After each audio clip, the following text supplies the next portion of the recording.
对，手指对，没有很差别，还有接下来对，然后这两个骨头的下方三角形筋膜这里哈，也是用小指来讲，稍重一点。好，这个动作呢可以帮助各位恢复我们今天的身体的能量，因为我知道一般下午演讲呢，大家比较容易打瞌睡所以等一下如果你想打瞌睡呢，可以敲一敲，那我就知道可以讲笑话了那我们今天来探讨的就是有关于灵魂存在的问题过去我个人在研究这个深层沟通的过程当中呢，我确实发现人呢，除了肉体的存在以外，还有一个心灵的一个机制的存在。那另外一个就是好像有一个冥冥中在主宰这一切的感觉的一种影响灵魂的存在。那其实我在研究这个过程里面，我发现从心灵的角度来解读灵魂的存在，可能会比较容易一点。尤其我是从唯识学就是唯识科学这个角度呢，来探讨人的心理的结构。那唯识学里面在讲到比如说眼、耳、鼻、舌、身、意、莫那识、阿赖耶识等等这个8个识里面，它里面其中有一个概念就是阿赖耶识的功能呢，它是一个储存我们过往所有的记忆的一个概念。那也就是我们讲的最深层的意识。那这个第8意识所储存的概念呢，也就是说我们生生世世所储存的内容，都储存在我们第8意识阿赖耶识里面。那有关这个概念，我想唯识学里面讲得很清楚。好，那我从这个角度切入研究的过程当中，我发现唯识在讲这个第8意识储存体的观念的同时呢，我发现这里面的档案。我们称为档案好了唯识是称为种子人今天里面的种子。那我用现在科学的名词来把它阐述，你也可以说它是一个档案。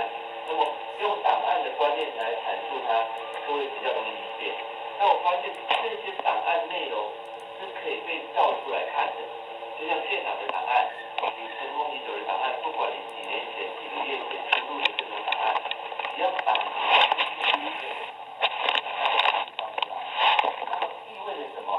人类的心理的档案也是可以被照得出来的可是过去好像一直没有一个明确的方法把这个档案照出来。那这个档案的内容呢，当然就不只是我们今生今世所储存的内容了。我相信各位，你可以回想昨天的你，10年前的你，小时候的你那么可能小时候的你对你来讲是10年前的过往的，但你可以回想10年前的过往，可以回想昨天的过去，那代表着什么？我们是可以回溯过往某一个事件的能力。那如果几百年前、几千年前呢，就代表着说这些档案一样可以被照得出来。那意味着说，我们在人的第8意识里面所储存的内容呢，不只是今生今世而已，还包括了我们生生世世的内容。当然过去如果要看前世的话，有几种方法确实可以做到，其中最常见的就是催眠。当然不用怀疑，催眠确实可以让你看到前世，只是听说有1半的人以上好像没办法被催眠不这么确定。那另外一种方法是什么？通灵一般通灵人会说，哎呦，你前世是一个国王是一个公主或者是一个什么样的人。那就算这个通灵讲的都对，我们还是会打一个大问号。为什么？因为我们没有亲自看到，万一他是骗我们呢？当然不是说所有通灵都会骗人这万一有这种可能。那我认为说，如果不要透过催眠，也不要透过通灵的方式，而我们可以在意识清醒的状态之下，回溯过往，把过往尘封已久的档案给打开来看，这样是不是更科学一点？那我发现确实是可以做到。就像我刚刚讲的，你可以回想昨天的自己，10年前的自己，那么甚至20年前的自己。那这每一段时空里面，我们都可以记忆的。那这些记忆是可以被照出来看，那代表我们可以回想200年前、2000年前、2万年前的过往。其实科学家已经证明一个观点我们人体身上的 DNA 记录了什么？打从宇宙一开始，一一直到现在的我们，整个生命演化轮回的过程，都记录在我们的 DNA 里面的。那意味着说，如果我从 DNA 的讯息解读出过往我曾经存在过哪个时空、哪个年代、哪个身份，事实上是可以做到的。我想目前的科学家也朝这个领域在研究当中，尤其目前科学家已经解出 DNA 的很多的讯息的密码。那么解码现在只是达到一个阶段，就是我已经了解 A B C D E F G 的字母而已，但是还不太了解为什么 B 加 O 加 O 加 K 是等于不可等于数的这个概念。现在目前还在朝这个努力。那也就是说呢，未来人类可以解码成为什么 ？DNA 的讯息可以解码出我们曾经存在过哪个时空、哪个时间点，曾经是哪个身份，而这个时间点很精确的可以被证实的。那当然，我们现在只能等待科学家的发现，但是我个人在研究生成沟通的过程里面，我发现其实每一个人都可以做到，就是这个密码的 key 这把钥匙，事实上在我们自己啊，我们是可以解开来看的。所以我花了数十年的时间呢，从唯识学，从人类的心理，在了解这一块的过程里面，而且我经历过数千个个案的经验，我发现确实可以做到。那做到的时候呢，当然我就看到一个很有趣的事实，除了人类有很多过往的这个我们讲我们经历过的每一次的内容以外，包括到底灵魂存不存在的问题，从这里面也得到了某一种解答。那我先讲有关轮回的概念好不好？当然我们会讲说，我怎么可能记起我的前世轮回呢？确实听起来有点不可能。但是如果我有效的一直引导一个人，你从最近的事件回想起，再回想比较更早之前的，再往前继续追溯的同时呢，我们发现更早之前的前世是可以被打开来看。我不晓得上一次我来演讲都有讲过一个例子哈，我再分享给各位听好了。刚好我去马来西亚那边上课的同时呢，曾经有一个太太来上我课。那这个太太呢，她第一次回到前世的时候呢，她很清楚的看到，她说：“我怎么看到自己是一条蛇呢？”那她就想说，不应该是人吗？应该每一次都是人类才对嘛，怎么可能是动物呢？因为曾经有一派的想法是说，我们人类永远是人类，不可能是动物。可是她确实亲眼看到自己是一只动物。当然，刚开始他也是很怀疑。那我们的专业沟通师呢，就继续引导他说，没关系，你继续看，到底那条蛇怎么的？那刚好有一天下午，看到一个小女生，这个小女生呢，拿着一个篮子，在野外捡那个椰子壳，然后这条蛇呢，就跑到这个小女生旁边，咬了她右小腿一口。当咬上人家之后呢，被蛇咬的人都会怎么样？先把蛇打死。结果这个女生并没有打死这条蛇，就自认倒霉回家疗伤了。然后他又看了10几天之后呢，这条蛇又跑到一个山上去，然后看到一个男孩子在砍柴。那这次呢，他又去想去咬人家了。那因为他不是毒蛇他去咬人家的同时呢，这个男孩看到他要来咬他，当然毫不考虑的就一棒打死他了。那这只蛇呢，就起了一个分别心，他就想说，我都还没有咬到你，你就把我打死。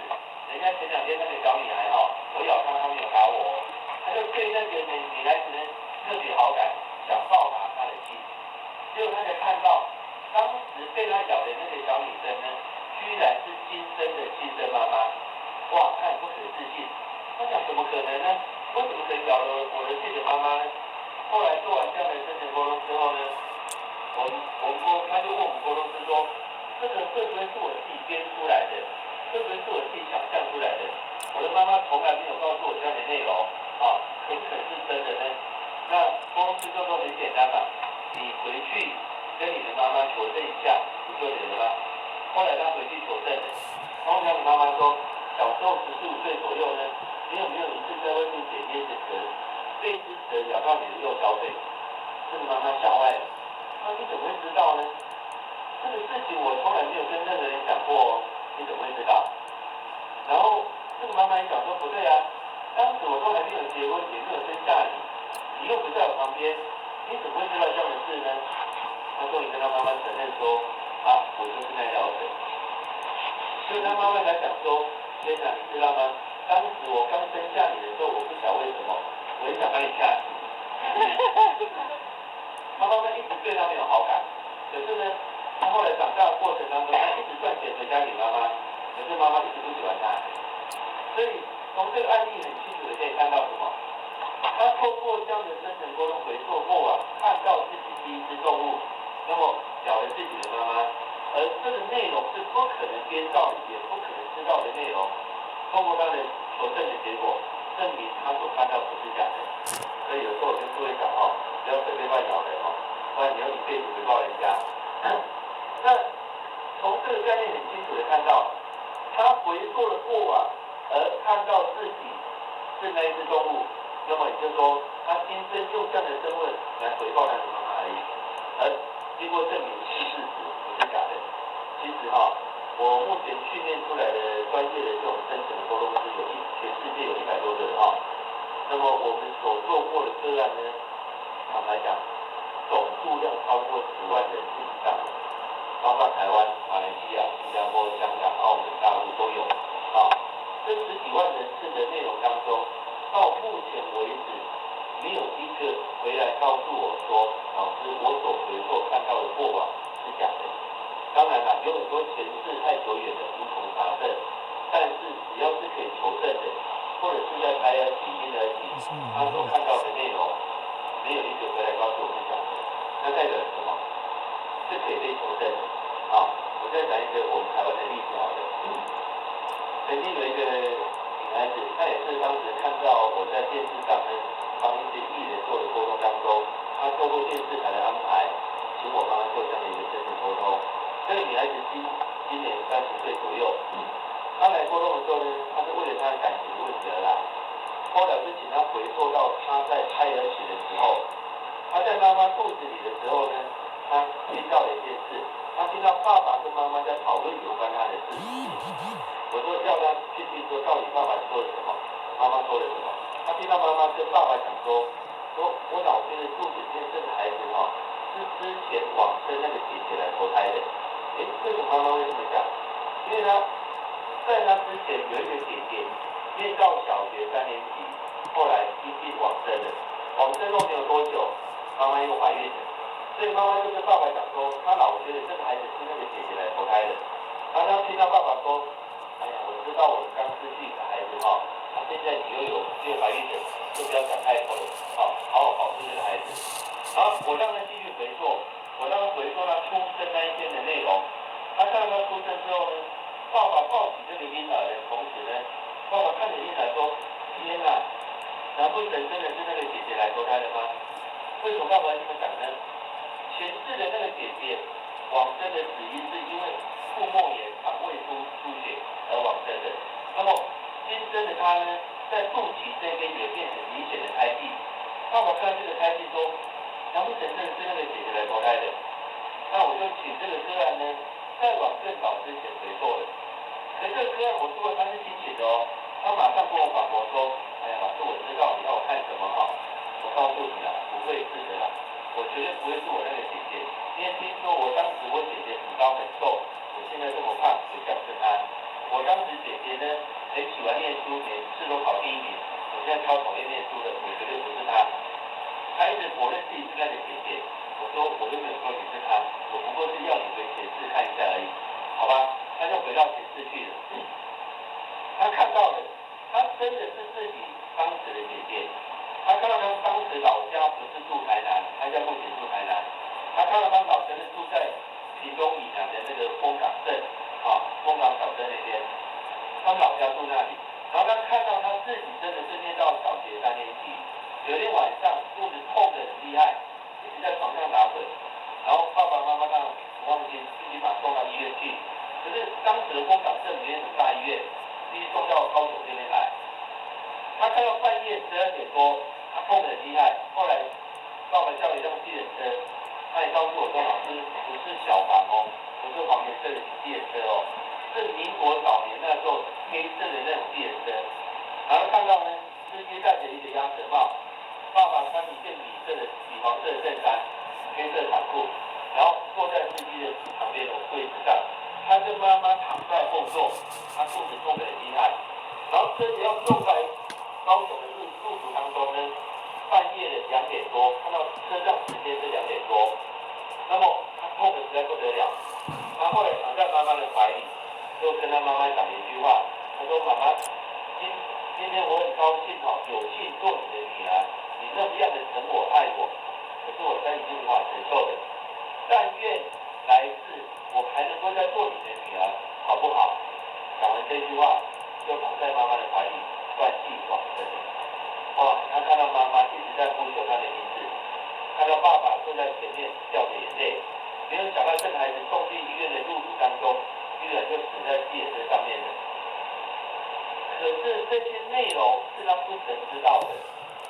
做完沟通之后呢，他也就问我一般最常问的问题了：老师，这个会不会是我自己想象的？我的父母亲从来没有告诉我姐姐怎么死的，更不要讲说死在自己的车上这些细节，我从来不知道的。会不会是我自己想象出来的呢？说简单嘛，你回去跟你父母亲求证一下，不就好了吗？他3天后又来找我，我老师太不可思议了。我问我的爸爸了，我爸爸说：“天哪，你怎么会知道？这种我们不曾跟你讲过的啊！而且当时姐姐在死之前讲的那句话，但愿来世还能够再做你的女儿，好不好？这些话是他们父母亲心中永远的痛，是不可能跟他讲的内容。你怎么会知道呢？”后来他跟他爸爸承认说，他来做沟通而知道的内容。经过他父母亲的求证之后，这个小姐呢，她说太不可思议了。她后来把我说的个人全部学回去，她现在要帮别人做沟通了。那代表了什么？经过这样的证实之后，他证明了他的前因事主就是那个自己的姐姐啊，而这些细节呢，通过沟通完全看到所有的内容。那其实我有1000万个这样的例子可以说明啊。有的是经过求证的，有的是经过交叉证明的，证明了真的前世是自己那个人。那证明了什么？我们真的有自己的过往自己的前世。其实从我做了这么多的资料里面，我真的发现一个很有趣的事实就如国家讲的，如是因，如是果，真的因果循环一点都不假。我从沟通资料里面，我一再的看到这个事情。其实我觉得以前我们在宗教里面听到因果，我们都懂因果，也知道因果。但是当你真正亲身体验，自己看到前世所做手的、今生所承受的，你会真实体验到什么叫因果。我想那个不必再教了，你自己很清楚该怎么做了。那除了前世轮回的问题以外呢，另外一个问题就是说，到底灵魂存不存在呢？对，这个问题说真的，人类一直以来一直在探讨灵魂存在的问题。人类也试图想解剖人体，想找出灵魂的所在位置，但是到目前为止没有人找到。坦白讲，找的方向错了。灵魂不是存在肉体的任何一个部位，我们会想说是在脑下垂体，是在眉心里，是在心脏里，是在 DNA 里面，其实都不对。如果以我的概念的认知来看的话，灵魂并不是住在肉体内的东西，反而是更真切的讲，我们是被灵魂包裹在四周围，在我们肉体四周围的某一种状态。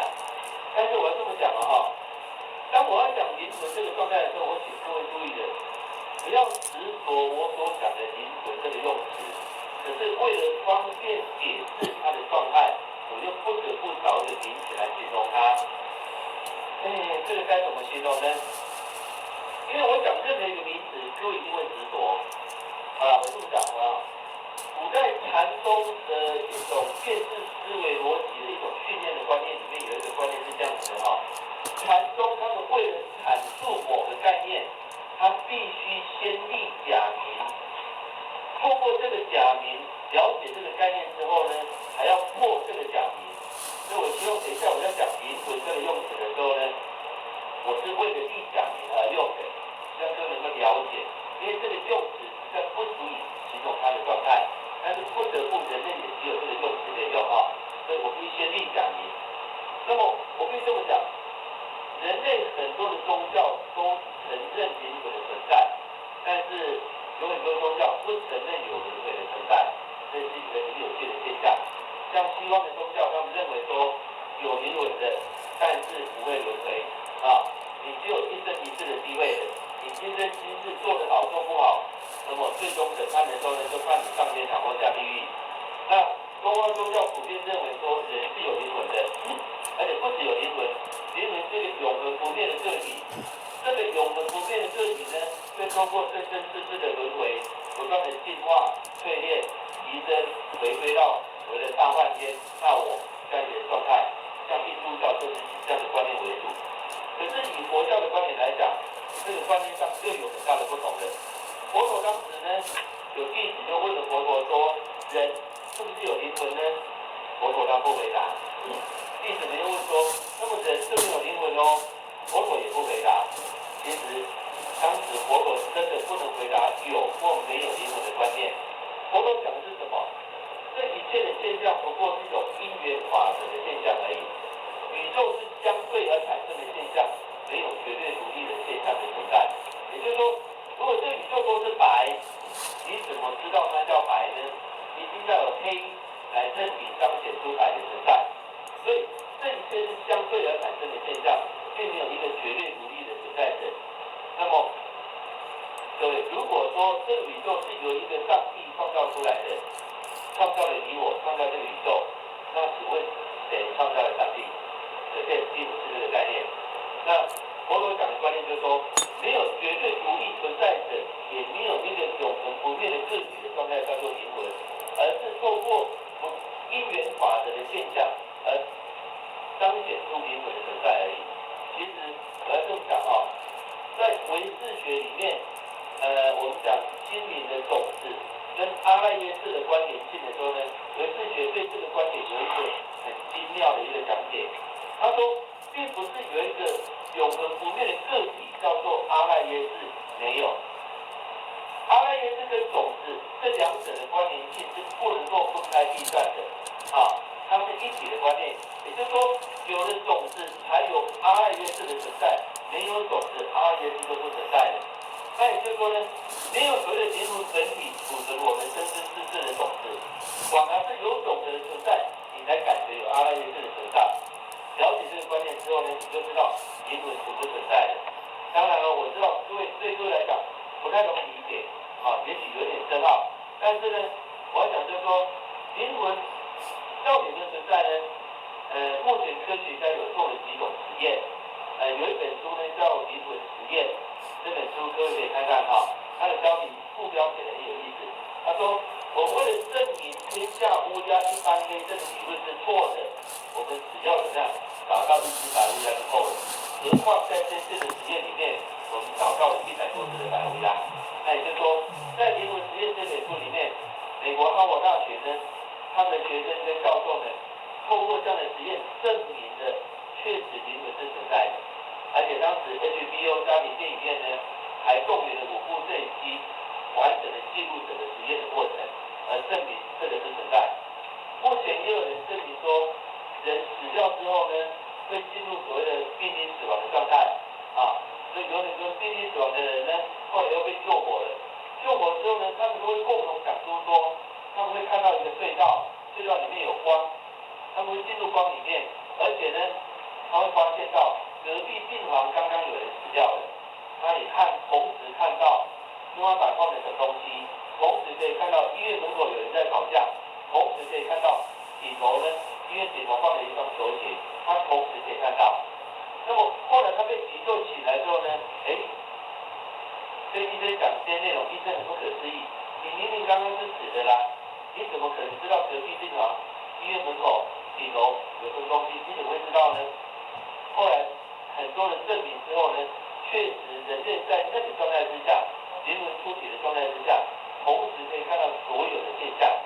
好，那我们讲回来哈，刚刚我讲的就是说，肉体四周围包裹的这个状态，它其实如果以物理科学角度来解读它的话，它是一种非常微量的粒子状态，也就是我们讲的最小的4原子结构，叫做夸克。夸克这个粒子存在我们的四周围。有一个很有趣的现象，这个四周围的这个存在体呢，它的观点跟我们肉体的观点是不一样的。各位，我们肉体所看到的物质体，只是看到的是3度空间的，你会看到3个面而已。比如我看这个桌子，我只能看到它3个面。我要看另外那3个面，我必须转到那边去，我才能看得到。可是以灵魂的观点，它的观点是不一样，它是包裹着整个桌子来看这个桌子的，它同时可以看到桌子所有的面。那代表了什么？它的观点跟肉体是不一样的，所以叫凝视啊。有的可以看到隔壁病房的人，看到医院门口的东西，他同时可以看到，并不是以肉体的观点来看。那这个状态是什么呢？目前德国有发明一种照相机，可以照出人的气场、灵气的那个颜色。那也就是那团光的颜色可以照得出来。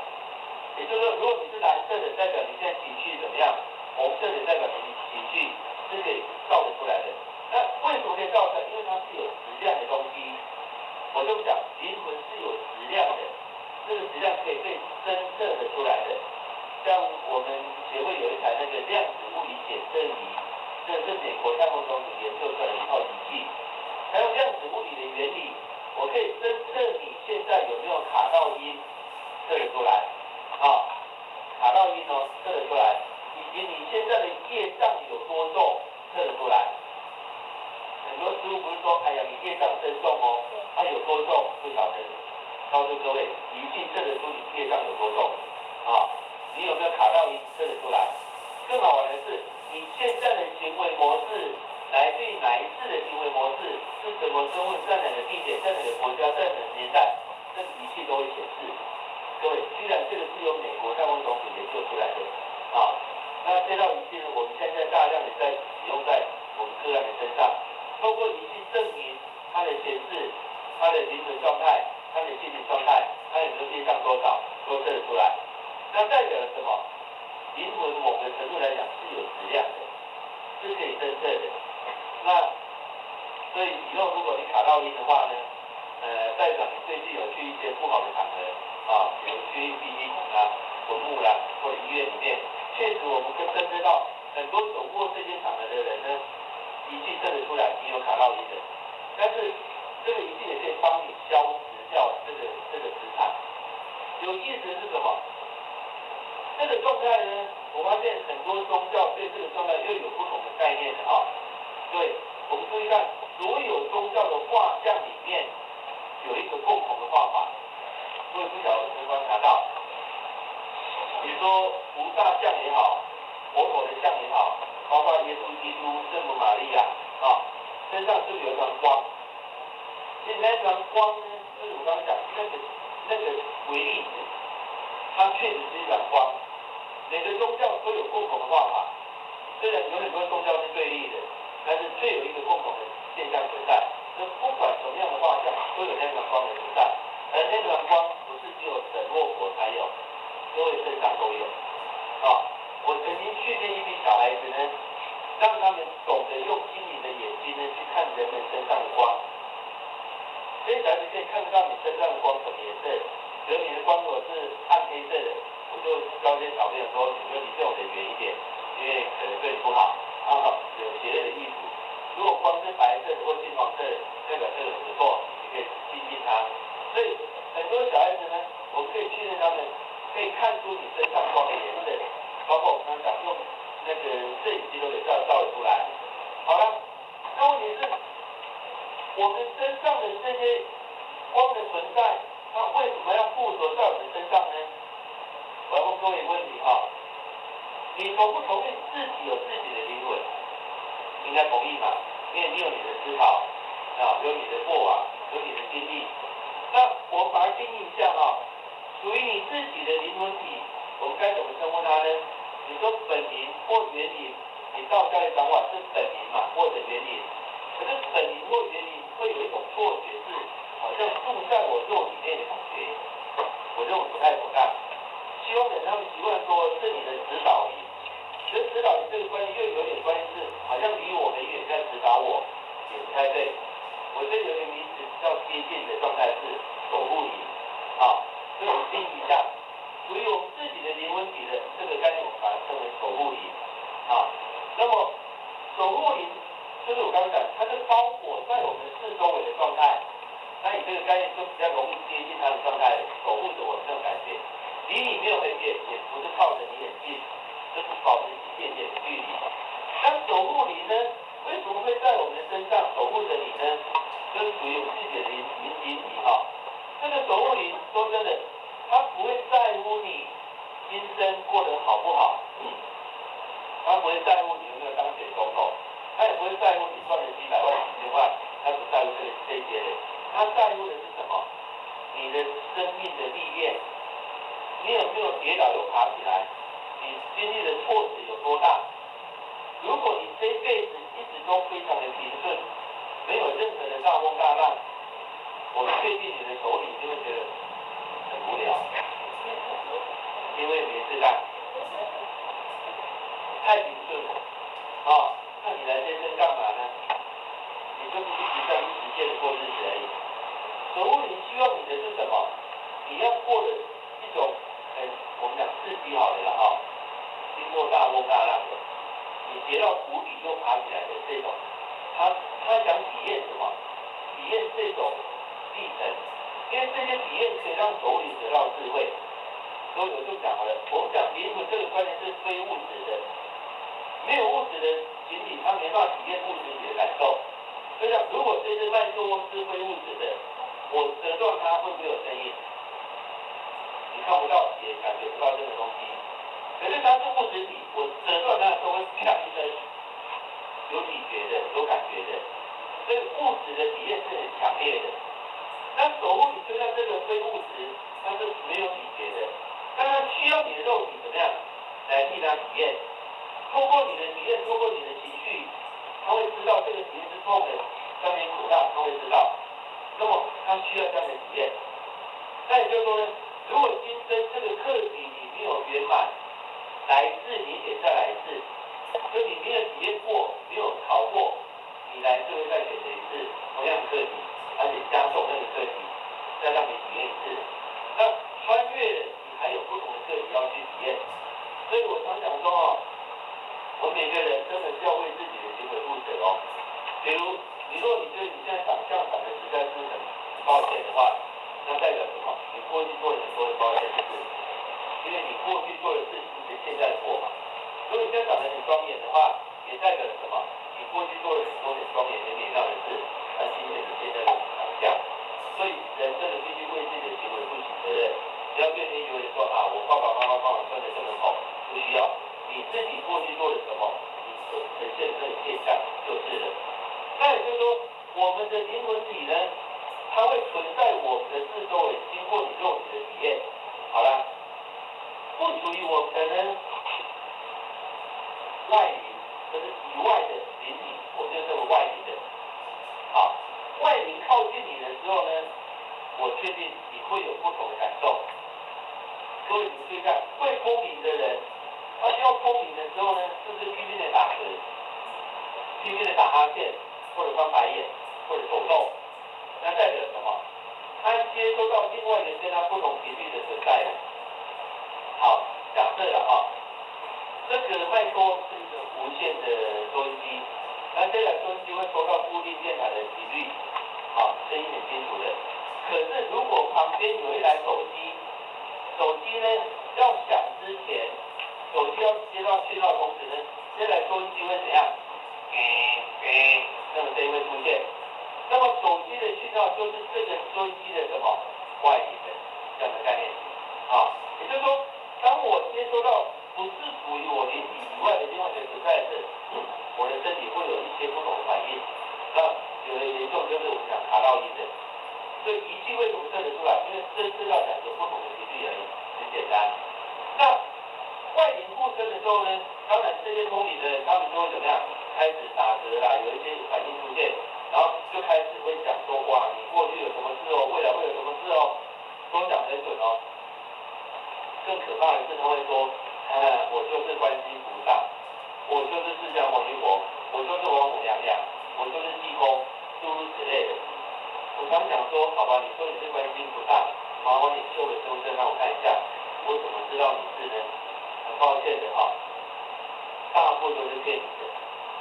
至少到目前为止，我所做到的这种个案会通灵的人，不管他通的是不是观世音菩萨，是王母娘娘是什么，至少到目前为止被我做到的，没有一个真正的事。好，我举例好了啦啊，让各位更有概念一点。我曾经做过一个也是一个出家法师来上我的课，上完课之后呢，他就来找我说：“老师，我告诉你哦，我有个女弟子，她本来是不会通灵的，只是说很奇怪，她1年多以前去了一趟日本回来之后呢，开始会通灵的，而且通的都是观世音菩萨。然后这个观世音菩萨呢，讲你的过去、现在、未来，都讲对了，所以每个人都确信他通的是观世音菩萨咯。所以他的很多的弟子就是跟他问说：菩萨，我该怎么做啊？然后帮我看看我的先生会怎么样啊，我的孩子会怎么样？就一直把他问的，像在问神一样。这个师傅上完我的课之后，他知道不太对了。后来他要求我去帮他的这个女弟子做沟通，是一个太太，住北部，开了一家素食餐厅的一个老板娘。那我就帮这个老板娘做了一个生死沟通，我就说好吧，请3位观世音菩萨出来讲话好了。原来这个太太就说，她去一趟日本回来之后呢，她每天早课晚课都是在拜观世音菩萨的。有一天在拜早课的同时呢，突然她所拜的菩萨显灵了，她很感动，她所拜的观世音菩萨显灵哦，而且慈悲加倍他的，而且告诉他你的先生最近有什么状况哦，小心哦，你的孩子过2天会有什么事哦，一一都灵验的，他更确定他供的是观世音菩萨咯。后来就说好吧，那请3位观世音菩萨出来讲话好了。一开始他讲一堆我听不懂的话，我说你刚刚讲的是什么？他说是天语，天语我听不懂，我是人类。我说能不能把天语转成中文让我听得懂？没问题哦，直接就翻译成中文哦。好了，他就大笑三声的，说哈哈哈，我知道你今天要来干嘛了，你是要来赶我走的。我说那这样太好了，就你讲的，你到底是谁？他就坦白告诉我，他说他不是观世音菩萨。他是一个在日本当时因为战争战乱的时候，他是一个被马踩死的一个3个月大的婴儿的一个遗体，死掉之后就是到处乱飘了，飘到一家日本一家寺庙旁边呢，听到人家诵经的声音，他变得蛮喜欢的，就在那个附近徘徊不走。这个太太就是去那家寺庙去拜拜，他看了这个太太长得跟他妈妈有点像，就跟着他回到台湾的。然后看了这个太太一天到晚在拜观世音菩萨，他就想，好玩哦，就照他所拜的样子示现给他看。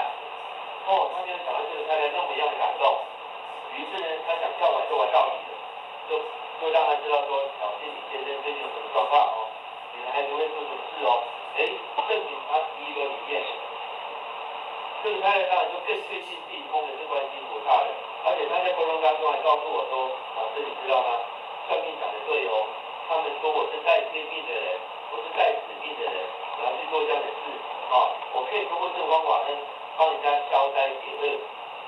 可是我刚刚沟通，他自己看到的不是什么观世音菩萨，不过是一个3个月大的婴儿的一个日本的小男孩而已。好了，我就说，那你跟这个太太过去有没有任何姻缘存在？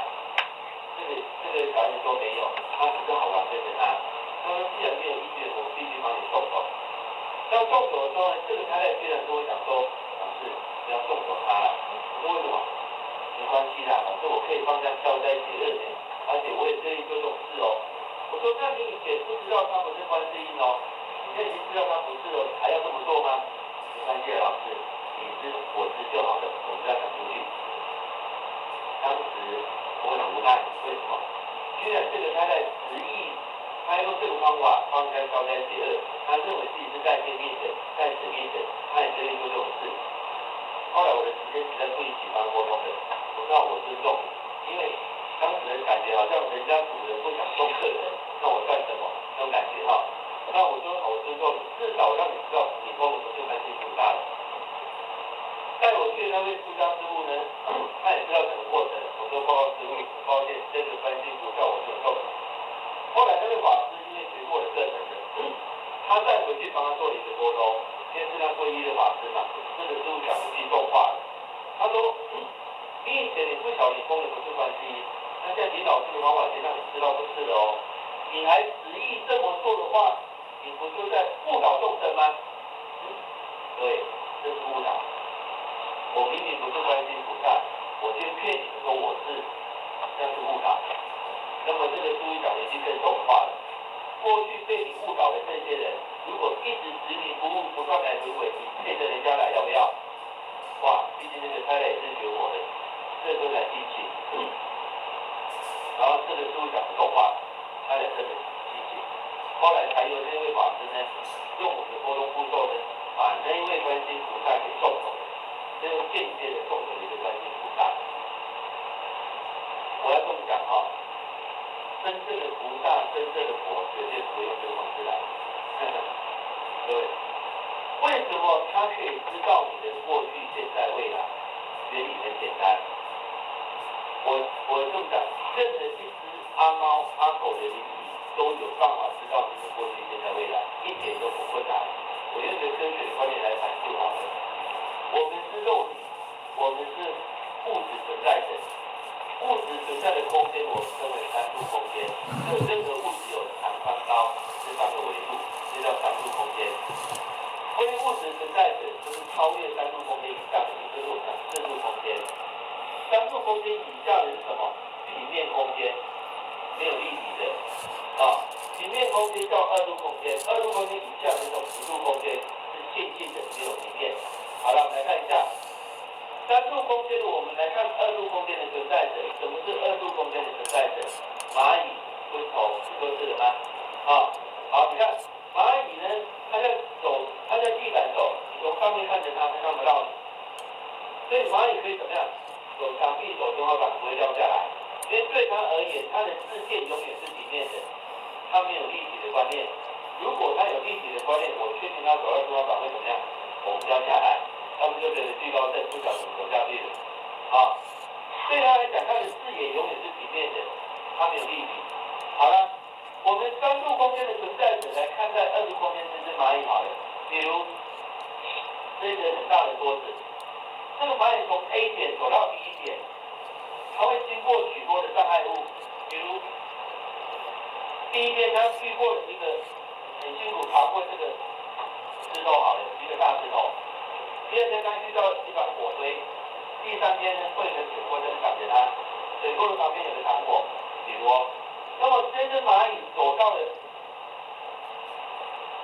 石头火堆之后，2天半之后呢，你遇到它了，你可以跟这只蚂蚁讲话的话，你说蚂蚁先生，你半天前是不是遇到一团火，你差点被烧死，对不对？比如你好准，你怎么知道？你1天半前你是不是遇到一个大石头？你好辛苦的爬过去，对不对？因为你都说对的，小心哦，蚂蚁，我告诉你哦，半天之后呢，你会遇到一条水沟哦。如果你到然不死，没有被水淹死的话呢，后面还有一个糖果在等你哦。当过了半天之后，他遇到那条水沟的同时，他回想起你，他会说你是谁？人啊。当你再次再见到他，他一定会对你做一个动作，膜拜。人啊，告诉我，我还有什么劫难，还有什么福报？当时若你心情不爽，你如果他把他淹死，他还以为他烧天谴呢，他哪里做错了？对，我们三度空间的物质存在体来看待二度空间的这只蚂蚁，这只蚂蚁的过去、现在、未来是不是被你看得清清楚楚？反之亦然哦。四度空间的非物质存在者来看待三度空间的我们，很抱歉哦，你昨天遇到谁，明天会发生什么事，人家早就看到了。跟我们看蚂蚁一样的自然，所以我用这个科学的观点来证明，聪明的人知道你的过去、现在、未来一点都不足为奇，因为一只猫都可以做到了，一条狗也可以做到，并不难啊。只是说这些人为了举记忆你，他会说他是来自于观世音菩萨、王母娘娘什么的，只是各位，我觉得佛经上面不是有写得很清楚吗？经上面不就写说？若以真正求我见我，皆不能见如来。有的现一有的以下跟你讲，他是如来，他是佛，他是菩萨，你已经只是见到如来了，是人行邪道。我记得有这句话，他经典上明明白白这么写，人们为什么明明白白的这么相信呢？就相信有个东西它是菩萨，它是佛，它可以通灵，它可以帮你改运，都是外求。对，我刚讲过哈，那些无形的存在，它必须利用你所信仰的神明或菩萨来实现，来让你取信，然后利用你来行使他个人的意图而已。我做了这么多的波罗个案里面，真的虽有众筹的5、60的观世音菩萨，也是有众筹的20几个王母娘娘，也众筹了好几个释迦牟尼佛不见。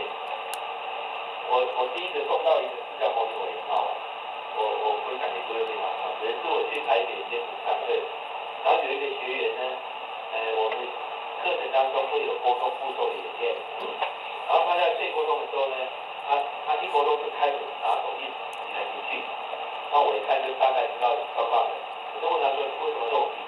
他说我就是释迦牟尼佛，太好了，我找了3000多年，终于就找到第一个，我说那你为什么这么比呢？他说我要让他修行成佛。我说如何让他修行成佛？他说他念20遍的金刚经。我说20遍就够了吗？我说不对，要30遍，还可以讨价还价哈。那么我就问他说，那你到底是谁？他也是跟我讲我是释迦牟尼佛。我说我了解你是谁。他很坚定的告诉我他是释迦牟尼佛。我还是很坚定的问他我了解你是谁。他比我还坚定，他说他就是释迦牟尼佛。好了，我就问他说好了。你晓不晓得你现在是非物质存在的？他愣了一下，对呀，我是非物质，我无所不在，因为我是佛啊。那我说好，那你回答我这个问题哦。一个非物质存在者如何度化一个有物质的肉身，让他得佛？哇，他答不出来。然后我们那个学员说，是他哭着都不想听你讲话了。释迦牟尼佛会忽然都不想听我讲话哦。我说我在讲每个让自己也可以听得到。他说对。我说好了，我换一个角度问好了，你来自于哪里？总可以告诉我吧？你来自于哪里？巴拿马。讲得很快，我听不懂。所以讲慢一点。巴拿马。我听懂了。我说是一个国家的名字吗？他说对。不对啊，释迦牟尼佛不是来自印度或尼泊尔那里吗？我是来自巴拿马的。我就用波罗蜜技术引导他的。我说我了解的哈。你回到巴拿马那个国家，当时你发生了什么事？我问了3遍而已，他眼泪马上掉下来，一直哭。说没关系，你先告诉我，在巴拿马那个国家你发生什么事？他才告诉我说，原来他在那个国家是一个17岁的少女，被车子撞死。死掉之后呢，也是到处乱飘。这个学员就是有去巴拿马那个国家探亲，他有住那边。那么他回来之后呢，他就跟着他回到台湾，然后看他学那个打手印，以为这样可以修行成佛，就附在他身上。后来我也是问他说，你跟这个人过去有没有任何一点实在？他说没有，也只是好玩跟着他而已。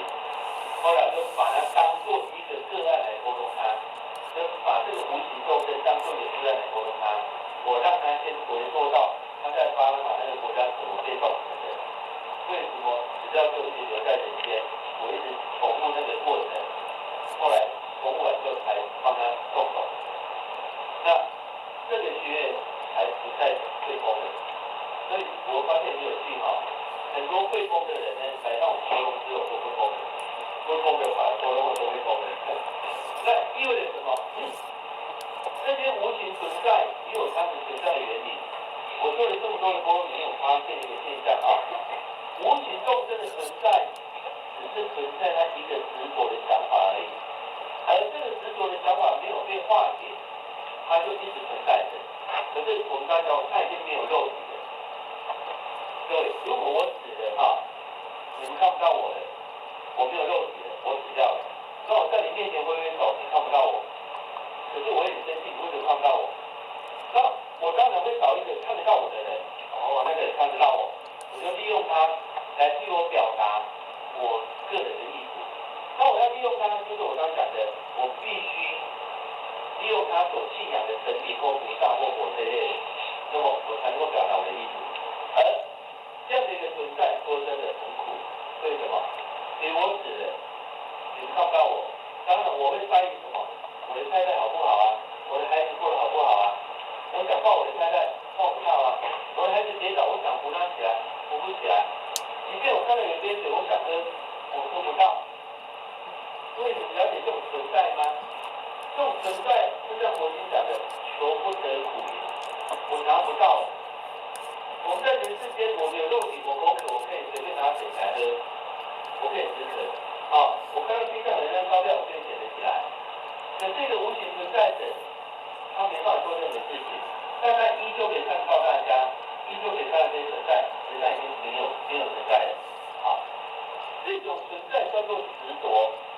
也就是我执着人世间的这些现象的时候呢，我无法解脱。那么很多我们都知道，很多像灾难的现场，比如空难啊、地震啊、海啸啊，这些现场呢，会有很多法师到现场去办超度法会，对吧？其实这是有意义的。为什么？法师们透过法会来告诉这些灾难的人说，你们坚持的。很残酷的事实就是你们坚持的。透过法会的经典的内容也好，仪式也好，让他们知道你们坚持的。那我告诉各位，有很多比如空难的人，他在飞机上睡觉，飞机突然爆炸了，他以为现在在飞行哦。921大地震的时候呢，当时半夜突然房间垮下来了，他以为现在在睡觉哦，他不知道现在死掉了，他并不晓得。对他来讲，时间已经没有意义了。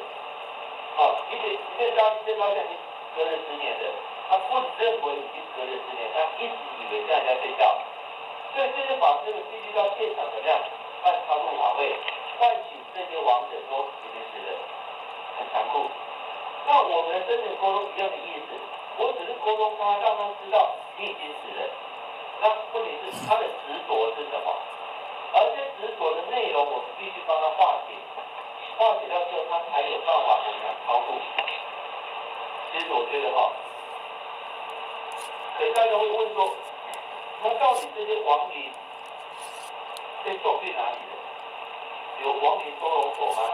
有亡灵集中营吗？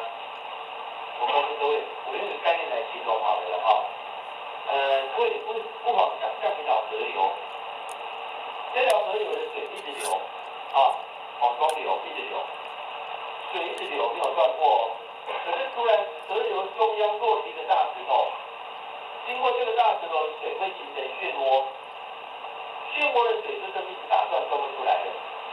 另外河岸旁边倒下了一棵树木，这个树木挡到的水在那也是装不出来，形成一滩死水。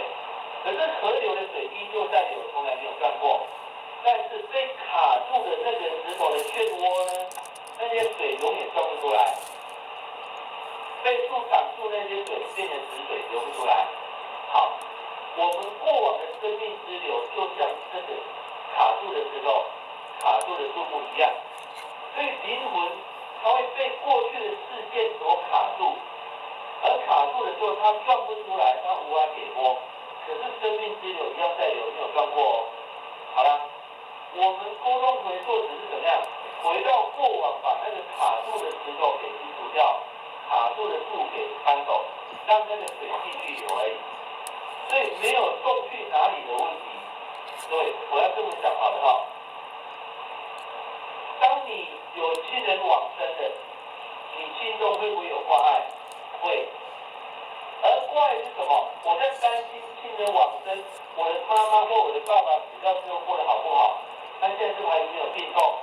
当我还在挂碍的同时，我就跟我的母亲或我的爸爸呢，心念相系的。而这个因缘相系的同时呢，会导致父母亲的亡灵无法解脱，因为他会看到你为了他那么样的痛苦难过，他也会舍不得离开你。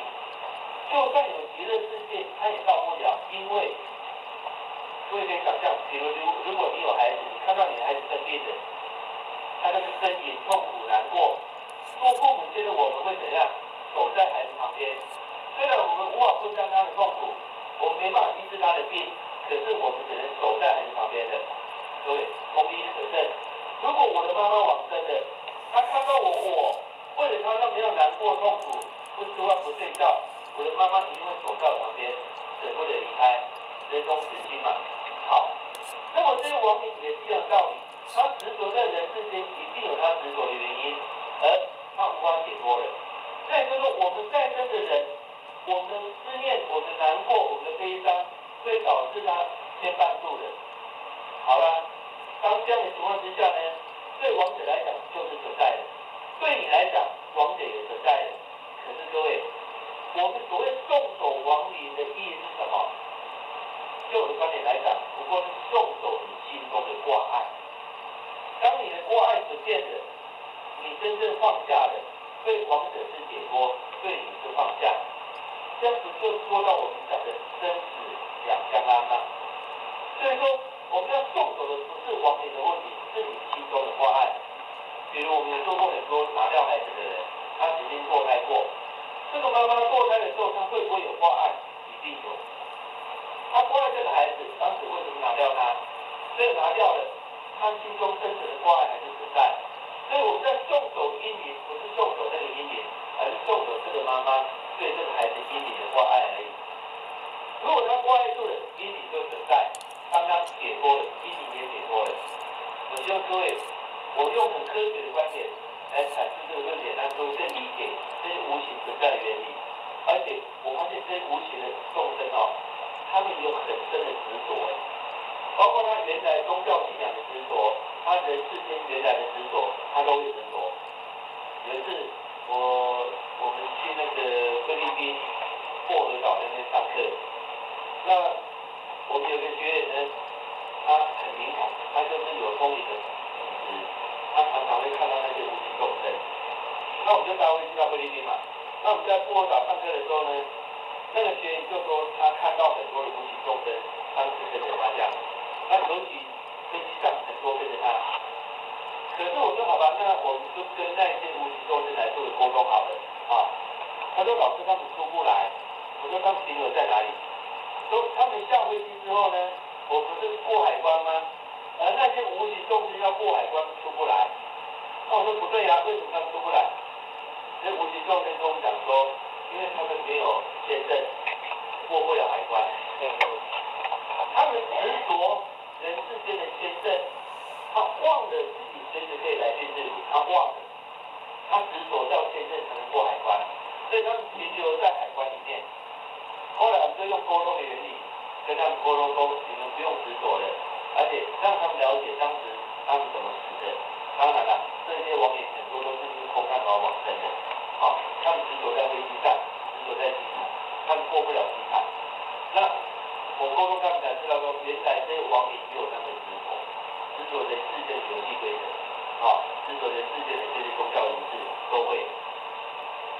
说真的各位，你越了解这些无形众生存在的原理，你越对他们没有任何恐惧是可怕的。以前你会听到还有亡灵，还有外灵，还有阴灵，还有冤亲债主，你听到都是负面的，都是害怕的、恐惧的。其实来自于我们对他们不了解而已。当你真正了解他们存在的原理之后呢，你越会升起一种慈悲的。这种慈悲就是你了解他们存在是一种痛、一种苦、一种，就我刚才求不得苦，爱别离苦真的是一种苦，而且那种苦是无止境的苦，因为他们没有时间的观念。对，一个执着可以停留在这个宇宙几千年、几万年解不开化工厂，他执着住了，他没有时间观念。那种苦就是我们讲的无间地狱所谓无间，没有间断的、没有止息过的烦恼，没有间断的苦恼，这样停留住的。所以，当我们越了解这些无形众生的存在的原理之后，我们会升起更大的慈悲来看待他们的存在。我们有一个沟通师沟通到一个个案，他也是遇到一个个案，这个跟本身有关的冤亲债主，前世冤亲债主跟着他，然后当然今生也是很难堪那沟通师就很耐心的引导他，好好回到前世呢，去化解当时他们的恩怨。确实，这个个案前世伤害那个人很大，非常伤害很重。那么，今生他用这种方法来让他报偿，所以他不断的让他体验当时他所承受的痛。公司非常有耐心的引导，去化解他们的恩怨，然后后来终于化解了。要送走这个冤亲债主的时候呢，这个冤亲债主这个无形众生，特地对我们的郭公司特别感谢他说，你知道吗？你是我第一个遇到肯坐下来好好听我讲完话的第一个人，其他的人都是用怎么样？用一张把我赶走，然后赶不走我的啦。如果赶得走我，我现在不会留下让你沟通的。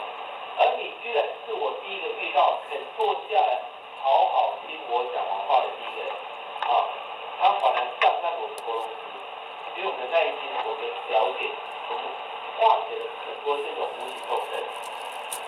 我讲一个案例好了曾经有一个学员来上我的课的过程当中，他每天都要搭火车来我们中心。那么他有做早课晚课的习惯，他呢不能搭火车嘛，他就干脆早课在火车上做，就送大便咒啦、心经啦，送了几遍之后再回向嘛。他要回向的时候，他就起了一个想法，他想今天要回向给谁呢？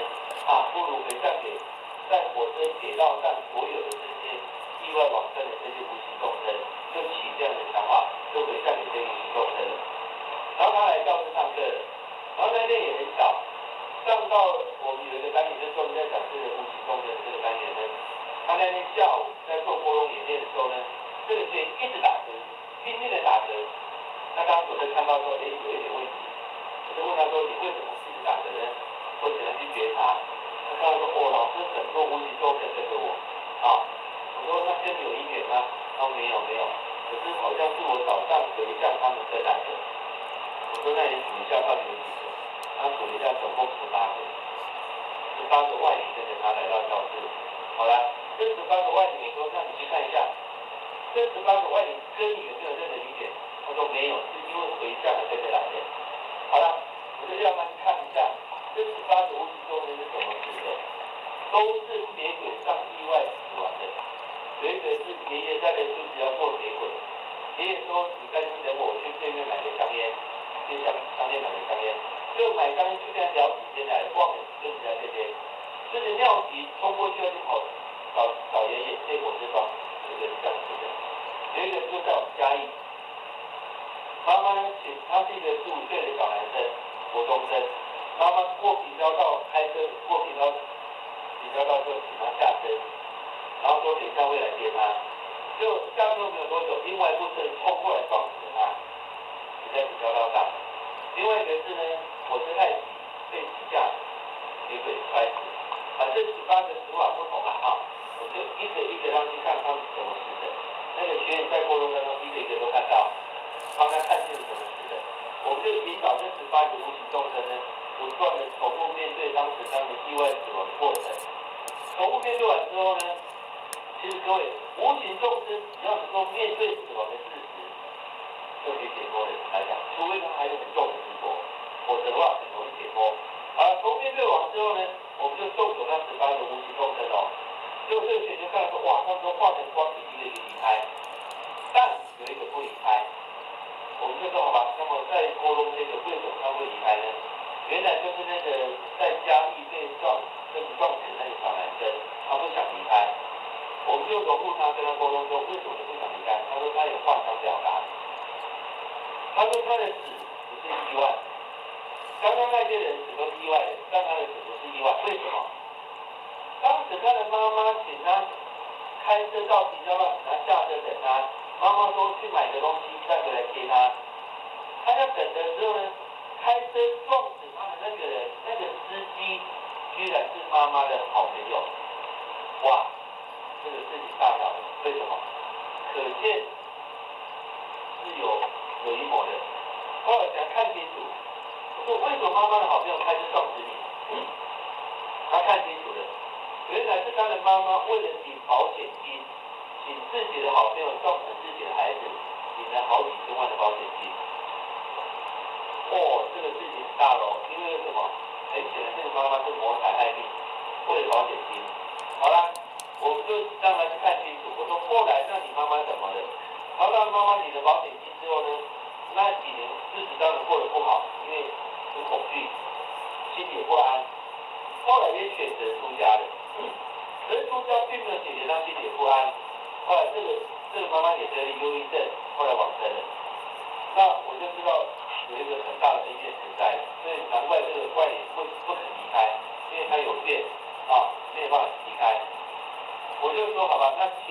妈妈，观想你的妈妈在你面前。我那个学员说，老师不用观想，他的妈妈一直都在。那太好了，我就请这个妈妈说，你融入当时你的孩子，他有什么感受？当然，这个妈妈自己知道不对，她说：“老师，我知道是不对的，我不应该为了钱，她一辈子痛苦就对了。”我就叫她去做忏悔，我们就请这个妈妈对这个孩子念忏悔，啊，然后念我们那个佛教的忏悔文怎么样？然后念到一切我今天忏悔的时候呢，她泪流满面。我叫她一直重复这一句话：一切我今天忏悔，一切我今天忏悔。可是听清楚哦，妈妈跟孩子都是无形众生。我们这个学员呢，都不干他的事，忏悔是他替他念的，哭也是他替他哭的，你懂吗？好了，忏悔老半天之后呢，我看这个妈妈也真心忏悔哦，然后我就请这个孩子表达了，我说既然妈妈也知道错了，那她也往生了，那对妈妈的忏悔也可以原谅妈妈。这个孩子说不行，他猪狗不如，他畜生，他怎么可以为了钱谋财害命？我是他的孩子呢，他一直破口大骂，对不对？当然我可以了解，真的很难原谅。一个孩子居然对妈妈用这种方法来对待，很难原谅。我再要求这个妈妈再真心的忏悔一次，或者是不断的忏悔，不断的忏悔，泪流满面哦。这个孩子死都不给原谅。后来就知道一定还有更少的因存在。我说好吧，你们回到前世好了，去找一下你们最早的因缘到底是什么。这个孩子还问我说：“老师，我可以回前世吗？”我说：“你们没有问题，你们没有任何障碍。我们请这个学员帮助你们，你们根据我的指令引导，你们一起回前世。”就跳到了明朝那一次，我那个学员看到了，老师在明朝，他看到一家客栈，客栈有一个店小二，店小二就是今生的这个小男生，然后客栈有个客官来吃饭。然后吃完饭的时候呢，他带了一袋的金银珠宝。然后吃完饭之后呢，他就去洗手间。结果这个店小二来收拾桌子的时候，看到那袋金银珠宝，就当然偷走了。他偷走就匆匆忙赶快放在柜台里面，然后当做没事一样。这个客官上完洗手间回来要结账，才发现自己的那袋珠宝不见了。就店小二来说：“你刚刚收拾桌子哦，有没有看到我一袋东西很重要？”他说：“没有啊，客官，你东西自己保管好，我负责保管你哦。这里客人那么多，我们怎么都要给他承认？他当然会承认。可是客官不行，这个太重要了，我那袋东西很重要的东西，他不敢讲金银珠宝，他问重要，你一定要帮我问一下，有没有其他的客人捡到或看到的？你务必帮我问一下。”就到柜台跟他讲，他说：“不行啊，客官，你这么做，我怎么做生意啊？我怎么敢问人家？”所以在谈的时候呢，这个客官眼尖看到了，柜台底下有袋东西，那袋就是他的啦。就那袋。然后这个店长说：“客官，你怎么说这袋是你的？这没有写名字。你这样让我怎么做生意？不然如果你要证明是你的，来，不然你跟我到后面去，到后面的空地去，你怎么证明这袋是你的？你这样让我不能做生意的。”然后就到后面的空地去了。然后这个客官就说：“你打开看看，我里面有什么很重要的。”然后这店小当然就恼羞成怒了，就装袋拿起来把它烧死，就活活的把那个客官烧死了，然后把这袋金银珠宝占为己有。各位，当时的客官就是今生的妈妈，当时的店小二就是今生这个小男生，去交易这个小男生。好了，差点清楚了，请问谁要给谁看的？你懂吗？我就说，既然前世你也做了，今生妈妈也做了，你们已经自己报还你报了啊，不如两个互相忏悔吧，两个都有错，而且已经报还你报了。哇，我那个学员好可怜，都不干他的事，都不断的替他忏悔，不断的忏悔文，然后泪流满面下。忏悔完之后，我就说你们两个人彼此可以宽恕了吗？当然了，都同意宽恕了，也看到因果关联了啊。然后用动手的时候呢，我们那个学员看着他家离开的时候，他说这对母子呢跪在都是顶礼说，他非常谢谢这样的因缘，让他们真的可以解脱，不然以后为了这个不断的轮回也是痛苦，真正的痛苦。所以我第一种讲就是说，很多无形众生的存在哈，我做了这么多的功课在里面，我真的看到了一个事实，他们只是因为执着而已。世间有未了之事，有隐情，有未圆满的事情而无法圆满，而无法表达，然后我必须帮他们表达，帮他们圆满。通常只要能够圆满，让他表达完之后呢，这些无形众生呢都可以解脱。所以，我研究这个技术的过程里面，说真的做过很多的无形众生的问题。坦白讲，我没有阴阳眼，我不会通灵，我看不到无形众生的存在。人家说八字眼重的也看不到，也许因为他是很重的，我真的看不到。但是我做了这么多的个案里面，我从个案身上真的看到了他们是存在的。我就要这么讲，他们存在是存在他们的想法跟执着而已。你只要有办法化解他的想法跟执着，他们也相对会存在。其实都只是一个执着的想法而存在。当这个执着的想法化解掉之后，他们真的也会存在。所以到底无形中间存不存在，我觉得是想法的问题。如果说都有些执着，我也坦白讲，无形中间是感觉根本没有。但是因为执着，他们确实又是存在的，个案感觉最明显。所以很明显看得出来，就是说，透过这样的个案过程当中呢，我们很清楚的可以看到，所有的这些无形众生来自于我们自己的执着而已。所以我也呼吁各位今生呢，你该圆满的赶快去圆满，还没有了的赶快去了。跟别人呢，只要有任何 A 件树立出来，那么到我们往生的时候呢，真的小遗憾的离开这个人间，不要对人世间有任何的执着。说真的了我们以前都会说有亲人往生的时候呢，我们不要在旁边哭得太伤心、太难过，因为对亲人会造成他的执着跟挂碍，这是事实。可是我要这么讲，你叫一个人不哭很难，可是我认为说该哭还是哭一场好了，痛哭一场没关系。但是呢，你该化解还是要化解，该面对还是要面对。那么我们有很多人走过这种亲人往生的过程，都知道，如果你那个心念没有改变，你对亲人往生的那种思念、悲伤，那个情绪一直都在的话，你相对的来讲，对方也是一种挂碍跟执着。所以，我是觉得我们要力求自己的解脱才对，先把自己的心能够放下，看透生死之后呢，你才能够真正的不再挂碍。那么对自己往生的亲人是如此，未来我们自己往生的时候更要如此。那么说真的我们都要谈修行，如果生死都无法面对，谈何修行呢？其实说真的我们已经，如果我刚讲前世轮回，身体已经可以证明的我们已经轮回那么多次了，我们死过 N 次又 N 次了，你还会在乎这一次吗？你已经死过那么多次了。如果你亲眼自己看到你过去每一次的死法，你已经死过一次了，你今天还是存在着，你对生死的执着也会有不一样的观点，都是过的。所以就像我在本书讲的从来没死过，我们真的从来没死过只是换了一个肉体再来而已。所以我有办法让你看你的前世也好，让你跟王爷对外也好，跟中间对外也好，跟边境在主对外也好，这些都是过往我们记录的内容，你只是把这些档案打开来对外而已，所以一点都不困难。所以我只是把这些东西用很科学的观念、很科学的步骤把它完成。那么也因为这样子，这几年来我不断的教这个技术，不断的上课，不断的演讲，包括到国外去也真的数十万人受过这个技术，而改变他们一生，改变对生死的观点，对轮回的看法，而且让更多人真正体验到什么是因果，而不是只是教条式的因果，是真正的体验到的。所以有句话说得好菩萨为因，众生为果我们众生就是不了解因果，所以果报现前才会痛难过悲伤苦可是菩萨是连因都不敢碰的，他们知道这个因一碰会有什么果报，他们连因都不敢碰的。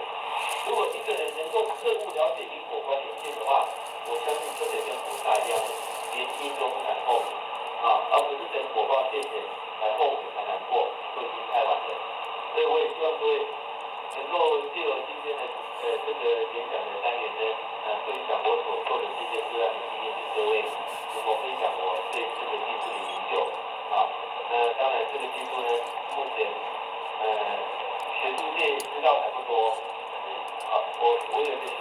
透过这个技术也在这边得到了硕士学位吧，跟深层沟通的一个运用的一个案例的一个追踪。那目前呢，像新加坡政府那边也准备邀请我到那边一个医学院呢，作为他们正式的一个，就是这个技术在医学正式的病人技术，因为他们发现人的心理的改变，肉体疾病也会改变，而且在我们资料里面也确实看到人的心念的改变呢，肉体疾病是相对的改变。那他们希望把这一个技术纳入在医学体系里面，通过心理来治疗肉体。那如果说能够纳入这样的一个系统的话，未来我相信连医学界呢对这个技术都会有一些肯定的。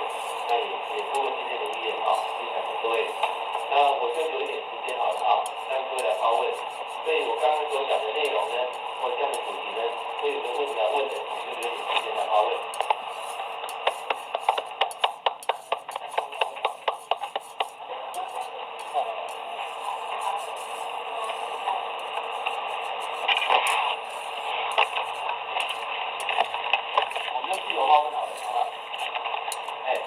林老师，还有各位老师，大家好。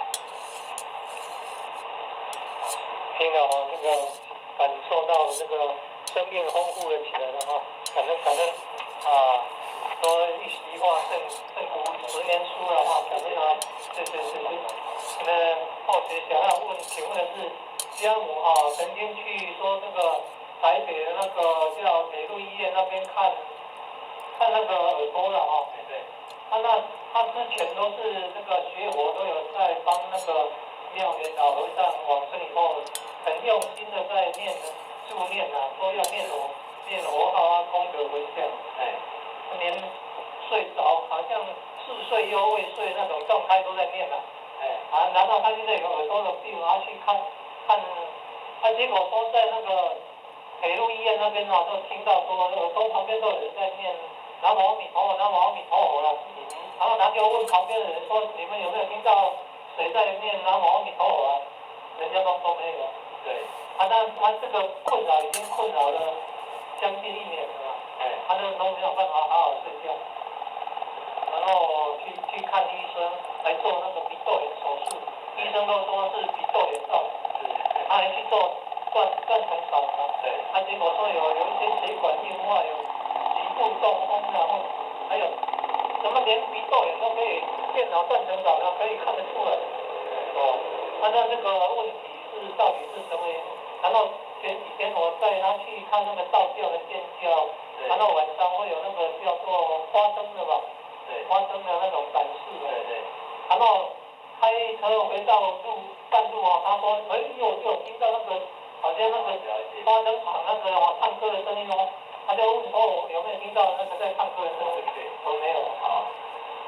这么讲好的如果没有错的话，就是说你的妈妈她比较容易接收到成长跟无形中的那这样讲就是说如果他可以沟通，他这样可以自己跟那个无形中生来对话。那如果他不方便来沟通的话呢，你可以在他旁边，你跟那些无形中人讲话，说，请尊重我的母亲，不要来干扰他们。如果你跟他们没有姻缘，你这样的事件对你没有帮助，请你们离开，尊重他通常也会有点冷淡。用换语来跟他们对话就对了。如果当事人能够对话是最好如果不能的话呢，你可以就对着他旁边讲话，你就当做对一个人讲话一样，请尊重我的母亲，不要干扰他不要再传讯息给他了。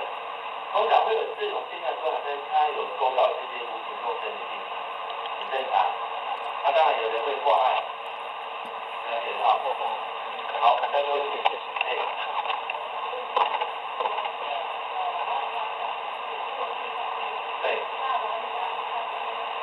老师是在老师在维护途中，然后是在旁边在。那我们他觉得老师在就是合作，就是这样子学习当中，你觉得到灵魂存在，他必将你研究，然后做真诚沟通，去跟灵魂透过推理做对话。那我很好奇，你是一刚开始是怎么样去？因为这边就是很像接到线。OK。再来还有一个问题就是说，像我就回向，那有时候我会想说，例如说，会想说，那这一些东西，那就回向给，假如说有个灾难，那这样子，这边头我们都不敢随便回向的吗？再还有第三个问题，我想问一下，就是说，假如说有一些天主教或者基督教，他们认为灵魂或者上天堂，他们没有什么灵魂，那对于这些人的话，老师是用什么样的方式来跟他做沟通？好，那就是这样，谢谢老师。例如你这个在唯识学里面呢，其实各位如果研究过唯识就知道，它只是在剖析人的心理的结构心理的各种作用力，但是它并没有写到说可以把种子清除出来的一种观念。但是我发现是我在我有段时间对人的心理学也有做一些研究，那么我也到国外去有被人家做心理咨商过，我发现其实是可以做到的。那我刚开始其实我也是不断的试验，我一个一个慢慢的做。那我在沟通的时候，我引导他们进入心理深处的时候呢，很多法看学妹打开来看，刚开始说真的，我第一个被我回溯到前世的个案呢，我也很怀疑这件事，因为我本身是学建筑设计的，我很理性的一个人，我很怀疑说真的可以看到前世吗？可是那个朋友呢，我们认识的，他很肯定的，他回到前世的时候，他是回到菲律宾一个小岛，他在前世是一个菲律宾的一个小岛的土著，他把那个岛的所有的生活情形都讲得很仔细，他当时的生活，而且更不可思议的是，他用当地的语言，土著的语言讲出一连串的内容。可是我很确定，我这个朋友不曾去过菲律宾，更不会讲土著的话，更不了解那个小岛的内容，他却可以一五一十讲出来。所以当时我真的有点怀疑说，会不会是他是在糊弄我的，或者骗我的？可是我后来在做了第二次，他回到华国那一次，他居然当地的语言是华文，他直接讲华文。可是我很清楚，他不曾去过华文，也不会讲华文的人，更不可能会讲这些内容的人。我就这样一个、两个、三个、5个一直做了几天的时候，我才真的把这个记录公开了，因为我也很谨慎，我很怕说，如果是被人家说我是疯了或者怎么样，有这种可能那第二个问题是说，你说天主教或基督教，他们认不认同这个观念？确实，我的学员里面有很多是不只是佛教徒、天主教的、道教的、一贯教的、天地教的、回教徒的、伊斯兰教的都有。很多宗教确实不承认轮回，可是很有意思。当他们自己看到的时候呢，他们不得不要承认，但他们的宗教还是不承认轮回。他所信仰的宗教不承认轮回，但他自己看到的时候呢，他很清楚明白。所以不会因为他宗教的信仰就靠他自己的前世，不会的。而且我说过，我鼓励他们去求证就回到那个村镇去求证，或者那个去找当时的历史资料。我们有很多天主教、基督教来上这个课的人，他们很清楚的知道说，他看到是真实的，所以不会因为宗教的分别而导致他无法联络，没有影响，因为人的心理的结构是没有两样的西方人、东方人没有差别。那你第三个问题就是说，西方人他们的观点里面有对往生的观点，对我们东方人观点是不一样的。我这么讲好了，我们东方人只要烧冥纸、烧金纸，那西方人没有这种观念，那意味着说西方的王民就比较穷因为他们都收不到钱你懂吗？也有这个道理所以都是人类的分别而已，人类对自己宗教的执着的分别。我这么讲好了往生，很多人会说看到光，其实我这么讲，光就是光没有什么耶稣基督的光、圣母玛利亚的光或弥陀的光，不是的，光就是光，是人类宗教的分别而定义那个光是佛陀的光，是耶稣基督的光，是这样的定义而已。所以我这样子回答你好。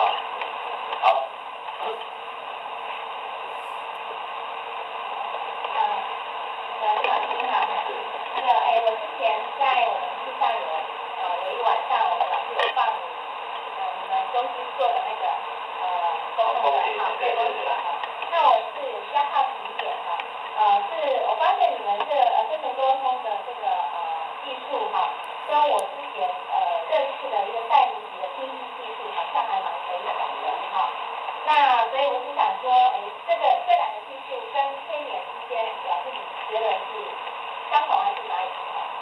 第一个。好。那第二个呢，就是说，你说透过这个技术，它是属于在意识层面的。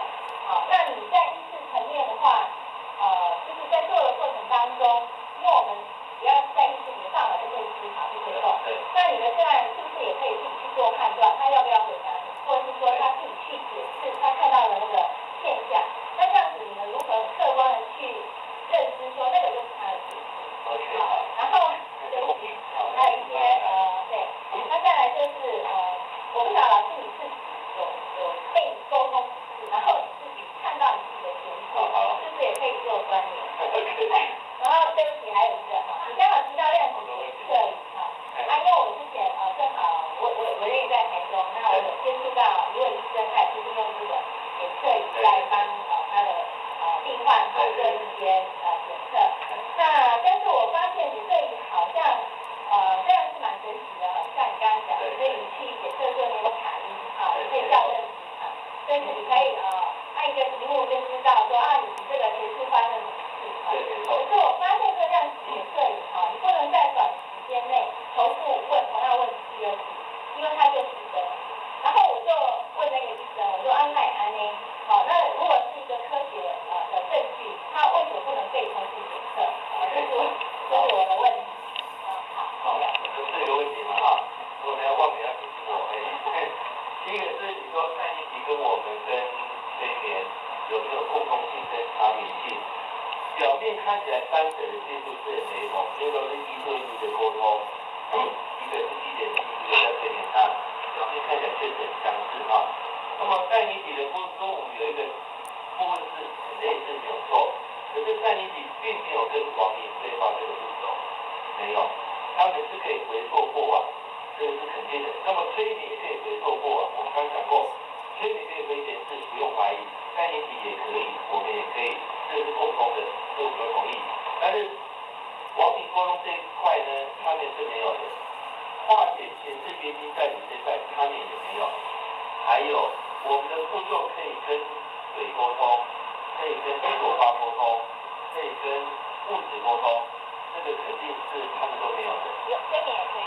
催眠可以吗？我不晓得那重点是我们有一个最主要的重点是，我们最大的不同是，我们可以清除人类心灵种子的步骤那我所知道催眠应该是没有，他们是回溯为主，没有清除种子的概念。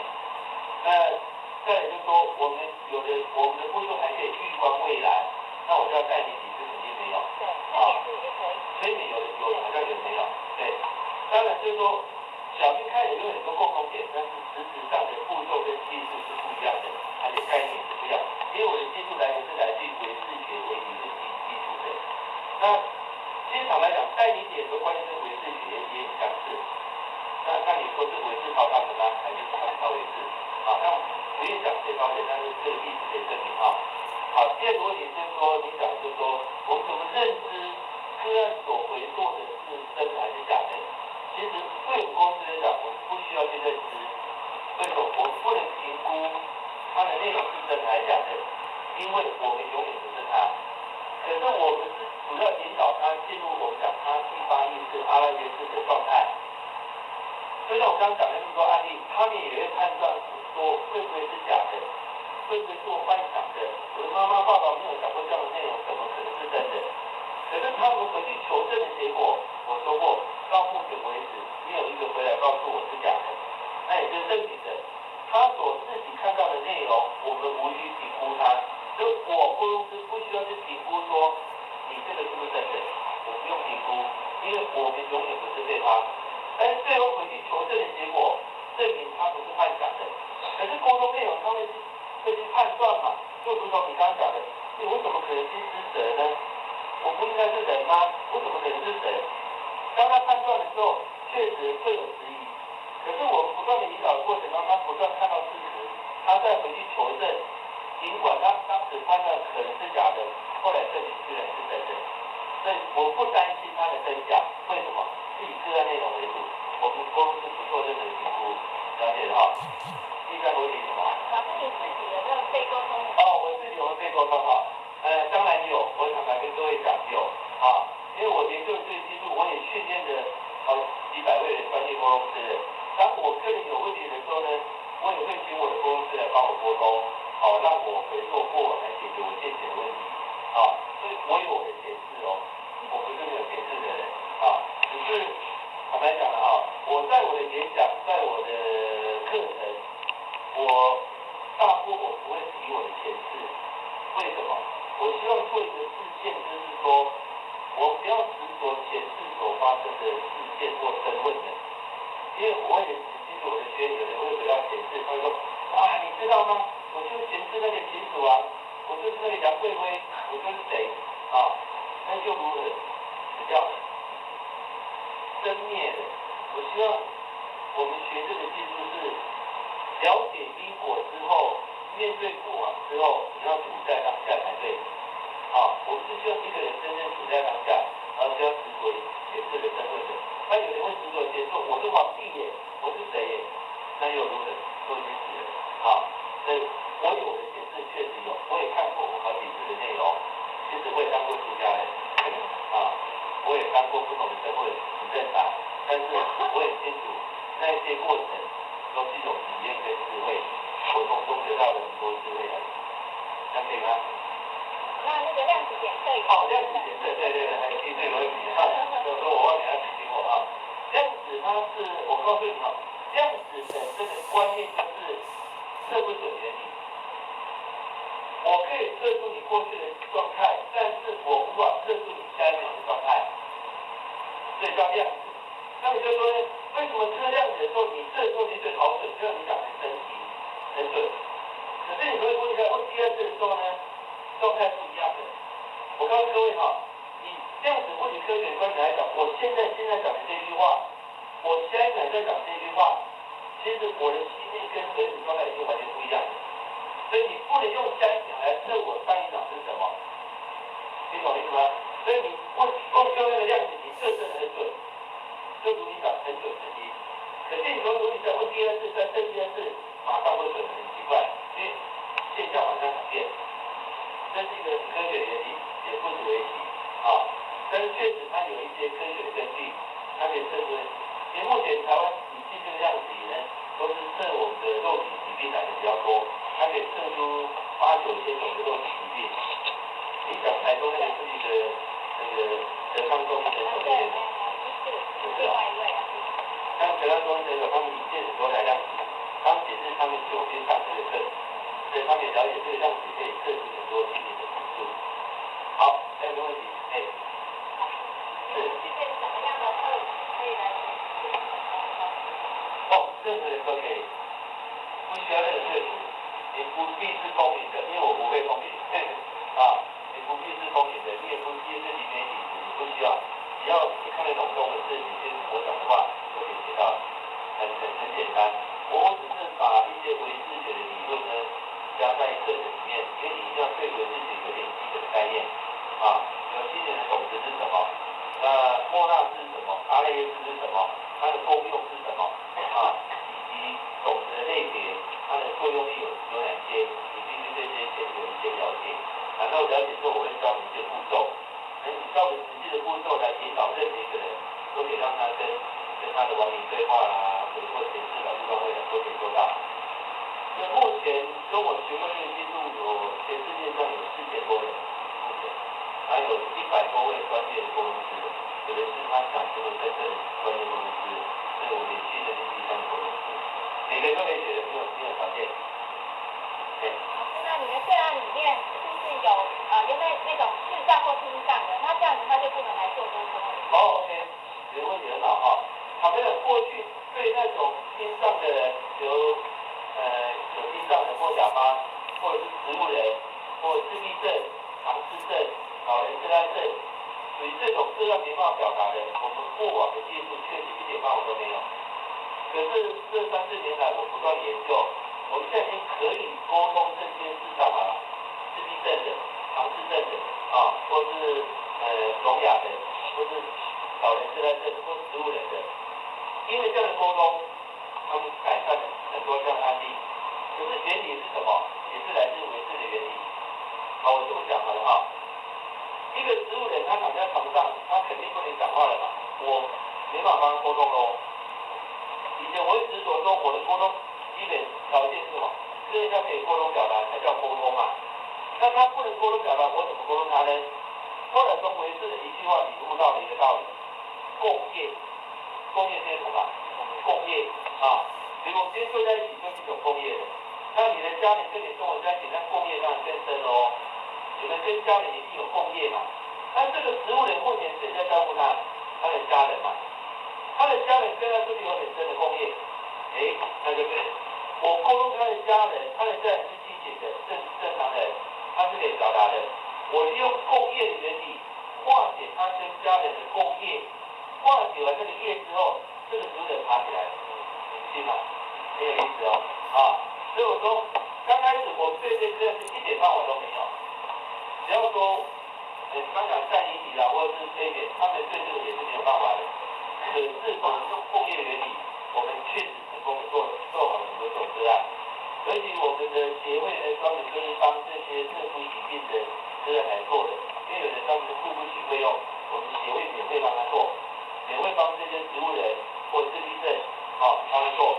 其中我们去年就跟中华民国自闭症总会，请他们提拨5个专案给我们，说最困难的自闭症孩子，都一辈子不讲话了，有的20几岁都不讲话，可是我们沟通谁？他的爸爸妈妈。而且沟通10次，做10次的专业沟通。后来沟通完之后，我们就做一个讨论会，有一个爸爸他第一个反面的告诉我们，他的孩子29岁了都不讲话，因为自闭症嘛，一辈子不讲话，而且也无法自己的生活。这个爸爸沟通完10次之后呢，然后他有一次要调开到南部去，在房间整理行李的时候呢，他的儿子居然走到房间来跟爸爸讲说。妈妈，听说你明天要到南部去了，如果我想念你，我能不能打到你的办公室的电话给你？他爸爸感动到说，不是他的儿子关心他的内容，而是感动这个孩子居然一口气跟他讲这么多的话。他20-30年来根本没有听过他孩子讲过的话，居然在这一次全部讲出来。还有一个妈妈也78岁了吧，她走到我们协会来说，你们这里听说有收容自闭症的孩子。我们说我们是收容，不是你们有说你自闭症吗？这个妈妈因为她78岁，年纪很大了，她的儿子30几岁，是自闭症，无法自己生活，所以我大小便让妈妈帮他用，连开门都要妈妈替他开门，外面下雨的天也不会生长，要妈妈替他生长，吃饭要帮他喂。这个妈妈担心的是什么？如果他死了，因为他78岁了嘛，不久离开人间了，如果他死了，他的孩子怎么办？怎么活得下去？他想找一个单位能够收容他的孩子，然后现在我们协会有处理这样的案例，他以为我是收容的，我说不对，我说我是沟通你，那我78岁可以沟通吗？我说对，我是沟通你。后来这个妈妈被我们做了20次的专业沟通，免费的，因为不收钱，我们协会对这种专业是不收钱的。他来做了20次之后，这个妈妈内容反面的告诉我们说，天哪！他那天要出门的时候才发现，他的儿子是主动帮他开门，天气下雨，儿子主动帮他侦查，而且大小便的地来的，电器之外的，会跟他简单的对话的。他说当时他不晓得心水还是泪水，他很感动就说这个孩子有望的，他可以安心的离开人间的，只因为他来对我们做了20次的沟通，而他的儿子才看到。我是很抱歉哦。这个干议题跟催眠是做不到的，保证做不到的。那再请教一下，如果是那种先天性疾病，比如说他出生就是基因缺陷，然后比如说心脏病或者是软骨症啊，或者是那种，当然我不讲有的是先天的疾病代表什么？过去的因果，有些是带来的问题。那这种沟通通常也可以找到这种因，那当然就要看个案的面对。我们通典里面有一个是那个脑性麻痹的，我不晓得你们有没有看到那一片？那片那个脑性麻痹，他当时来沟通是这样子的，这只手不能动的，而且不坐在轮椅上沟通的。31年来，这只手都是不能动的。可是你相信吗？沟通完那次之后呢，因为他是一个作曲家，他沟通完之后，他双手变弹琴的，他改变。你说有没有改变？但他也是回到前世，看到他前世有一个事件，化解那个事件之后呢，他是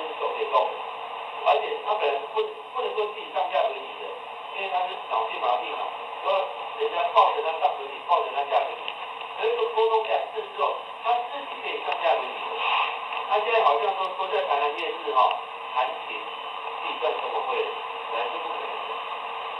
所以我觉得很神奇的是什么哈？听起来我的个人都很神奇，其实在我看一点都不神奇。为什么？你的心灵有办法创造奇迹给你看，它就有本事治愈你的病，是你的心智所创而已。所以如维世姐所讲的哈，万法唯是，一切由心造，没有错。你的病是你心创造的，那么你的心也可以创造你的病好，就这么简单。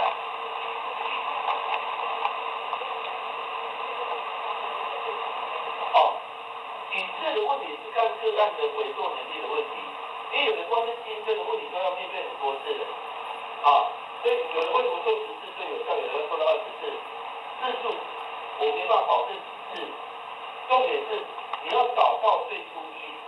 我这么讲好了哈，比如他的最初因是在唐朝，可是我光今生就做了5、6次的沟通的，今生都无法穿越过，今生的事件啊、伤害啊都要面对哦。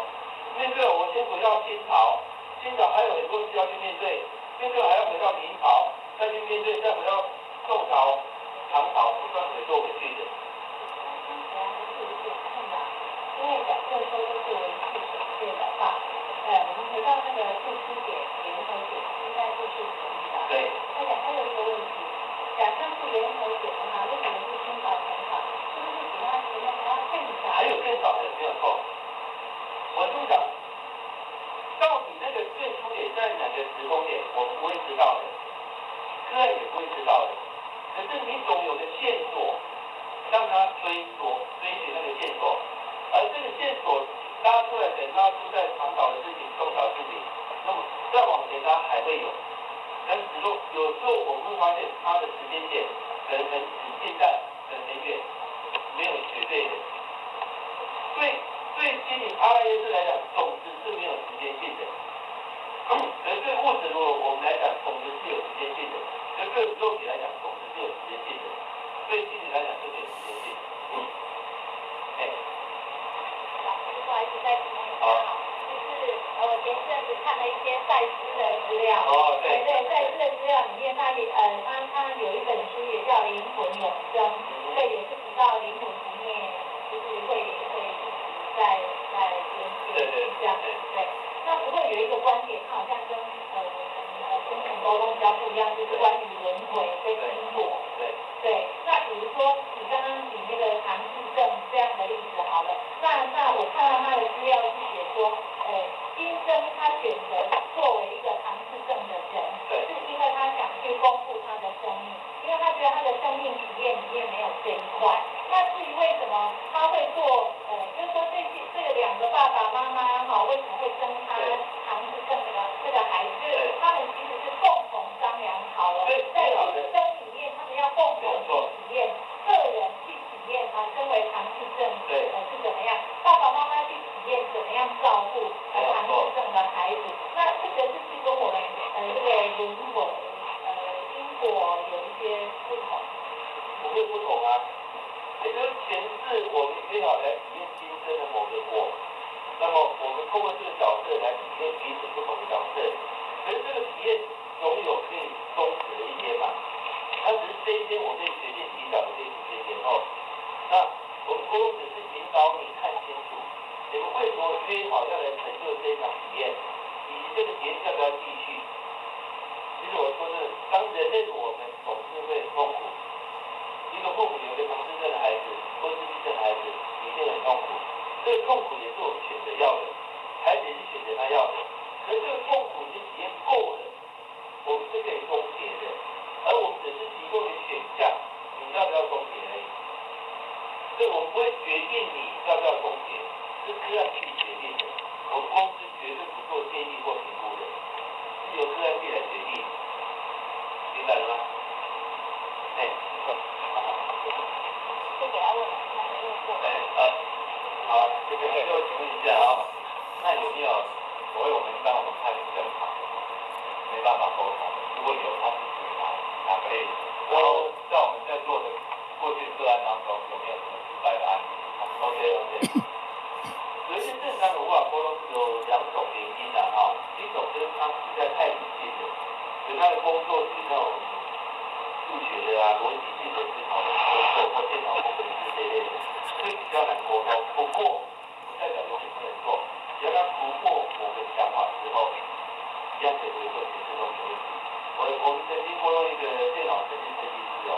他刚开始做的5、6次什么都往没做，他一直听不懂融入或者回溯这个概念，他听不懂。后来我问他说你工科的，他说他是电脑工程师。我说那你 N 的 PC 好了，这个 N 的谁让回溯到显示？这是怎么说的？啊，另外一种就是说呢，他实在是不想面对新生的问题。有让过往实在有些不堪的内容，他不想面对。一个不想面对的人，我说这里做成方法没用。啊，这不想面对跟太理性的人，确实会造成沟通上的困难。但是只要是正常都 OK 的啦。哎。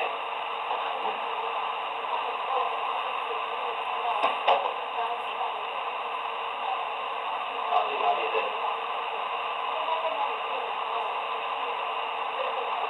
听得到。对对对。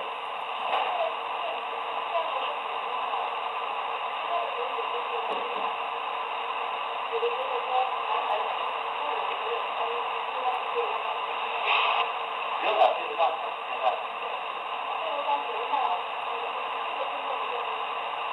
哦，我说我们最大不同跟催眠不一样，催眠并没有重复这一块，而我不断的重复是让个案看清楚事实。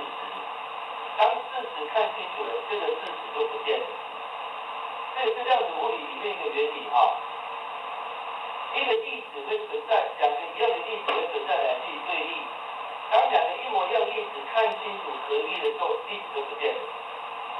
所以我们是让个案看清楚总值存在的事实之后，他不断的重复，不断的看，不断的重复，不断的看。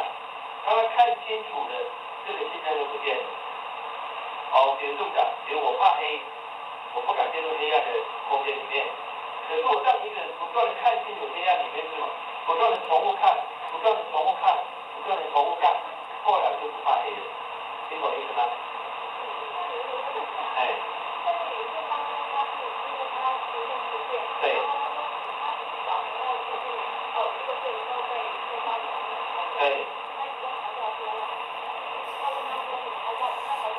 对。对，没错。没错啊。可是他能够面对的这个事情对他不起作用的，不再挂碍的。可是他投的时候是不会哭，因为当时他在意了。我们只要不断的重复那个事实，当他不再在意的时候呢，这个作用力对总值来讲，这个作用力就消失了。对。我说真的哈，我们沟通里面重复的会让人看起来很残忍，可是坦白讲，不重复才叫残忍。但是我剑拔到一半的，你就因为痛啊，不要重复的，我留着，不要给你挖掉，那不是更残忍吗？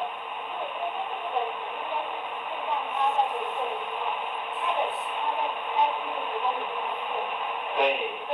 他因为要进行证实的那个因果，他才变成要什么？没错，对。对，但是我意思说，那这样他自己的应该来，为什么要去嘲笑他那个？不是被嘲笑，有可能造成另外一个。嘲笑并不是造成他残障的一个因素啊。不对，那我知道，可是残障的因是来自于显示嘛。今生被嘲笑会不会造成另外一个因果？会，那是要保护的。他不在这里吗？我知道，我刚讲过嘛，两回事要处理嘛，一个是前世的因要去面对嘛，这是一回事嘛。而今生我被嘲笑会造成另外一个因果，我有两阶段的处理，我都有处理的。哎。对。对。有没有遇过这种事情？他说在大会，但是我们会坚持这么做。有一个人甚至做到晕倒，这样，我们再叫起来再做，就遇到那个又晕倒，再坐起来再做，又晕倒，再重复又晕倒，又一直晕倒。可是我告诉各位，当我们重复那几十遍之后呢，这个太太想到他儿子往生的事情不再晕倒，这不是成功的。当然了，我要这么讲哈，我没办法在演讲里面讲解整个的理论的原理啊。那我们的课程有很基础要了解为什么需要重复种子的体系是什么，什么种子会造成什么现象，有很明确的课程教材，所以会说如果有别人来学呢，因为那个课程必须3天以上的哈，就了解说为什么是需要这样的过程，是吧？好，最后一个好的哈，好。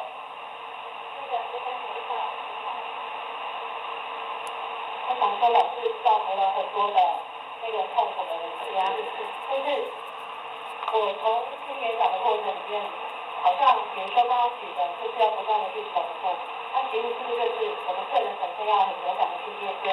其实是面对。那我想就是说，也有很多的不同的方法，那所谓的方法在佛教里面就是所谓的有为法。那有为法，也就是那个《金刚经》里面就有说，配有为法，如梦幻泡影，如露亦如电，应作如是观。那如果是这样子的立场来看，老师您在做很多个案的指导的过程里面，是不是在帮助那些个案面对他们的前世？面对完了以后，老师您是不是有做一个，就是说让个案真的去明白到说，其实我的生命原来的本质是怎么样？比如说您要追究它的那个源头在哪里？其实源头在哪里？无始劫来所谓的源头究竟在何处？那今天有幸遇到老师的就可以这一次暂时解脱。那万一老师有一天涅槃去了的时候呢？那这些人怎么办呢？那下一次又在哪里了？是不是又能够遇到这样子的福气，遇到老师这样呢？所以我的意思是说，我们是不是应该是就是从内心的进化开始？那内心的进化开始，其实那个是一个教育的动作。那我相信，通过不断的进化，生命会有那一种，会有那种勇敢，会去面对，因为我相信生命的那种勇敢性。所以我是要比较好奇说，老师您在做个案的引导，没有做对个案做这个心理教育的区块。我这么讲，我刚才强调过，我们不对个案做任何的建议、评估、分析，因为这是我们的大忌。我们只是引导你内观自己的问题，我们不做任何介入。就是我的意思不是说介入他的，而是借由这样的机会，把，因为老师您有说您是从佛法为师出发的，那您是不是可以趁这个机会把佛法的那种比较奥妙的那种不可思议的内容，借由这个机会顺便传播给这样。我了解你的意思啊，我这么讲好了哈。当一个人可以看到他前世因果的循环的过程当中，你不必教化了，他比谁都明白了。他可以内观到自己的问题，肯面对穿越的，你也不必教他的，他已经很勇敢的。所以我不会给他任何的教诲，但是从中他的领悟比我的教诲来的更高，你懂吗？其实你刚才有为或无为，反而我们沟通是真正无为的。我们不允许公司做任何的建议或建议或评估，我们不做任何的分析，我们只是一个倾听者，我们只是一个倾听者而已。如同佛陀当时所讲的，他要让弟子学会什么？谛听就好。我们只是慈悲的谛听，我们没有任何的建议，这不是无为吗？所以当他能够面对自己的过往，他会见识到自己生命的光辉，他会穿越自己生命的障碍之后，他会看到那道光。他看到光的同时，那个礼物比你说的效果来的更高级。我必须这么讲，因为我从个人身上看到无上的智慧，我从个人身上了解到生命存在的意义，我从个人身上窥知到宇宙的奥秘。所以我坦白跟各位讲，我的老师是谁？没有人教真人沟通这个技术。我的老师是被我做过的那几件的个案，我从他们身上看到的因果，看到的轮回，看到的宇宙，我了解了很多的智慧。但是你也不用担心我死了怎么办？其实我告诉各位，我怎么样教？我不断的教。我现在全世界不就有100多个沟通师可以帮你做的吗？有数千的学员学过这个技术，未必是沟通师，但他们也可以帮你做。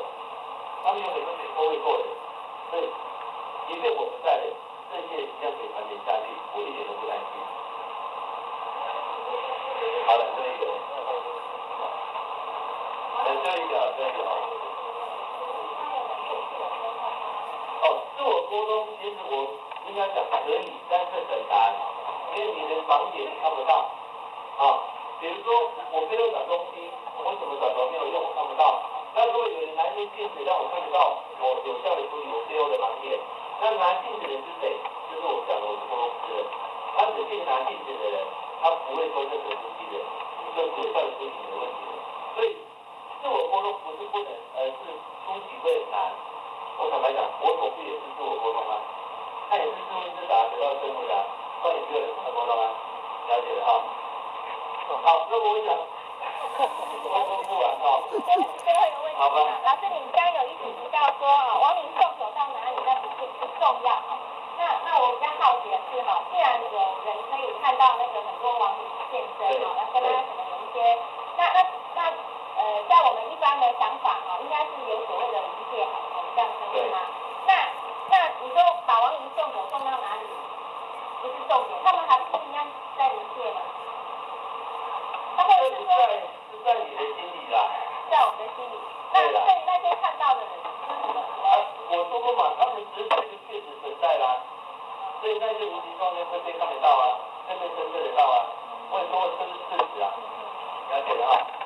好吧，那么时间的关系，我们报跟各位谈太多，谢谢这边的安排啊，再见，谢谢各位。